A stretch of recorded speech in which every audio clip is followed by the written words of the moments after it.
လူတယောက်ဟာမေတ္တာကိုတည်ဆောက်တော့မယ်ဆိုလို့ရှိရင်အပြစ်ကိုမကြည့်နဲ့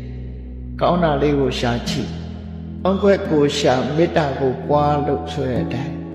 ကောင်းတဲ့အကွက်ကလေးကိုကြည့်ပြီးတော့မေတ္တာပွားလိုက်ရလူတိုင်းဟာအဆိုးကြီးမဟုတ်ဘူးအကောင်းတွေရှိတတ်သေးတယ်အဆိုးတွေကိုမေ့ထားလိုက်အကောင်းလေးကိုကြည့်ပြီးမေတ္တာရအောင်သူ့ရဲ့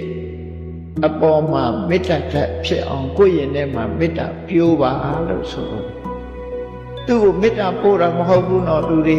လွဲမှားပြီးတော့မေတ္တာပို့ခိုင်းနေတာပြောတာမဟုတ်ဘူးကိုယ့်ရင်ထဲကအမုန်းတရားပျောက်ဖို့ရာအတွက်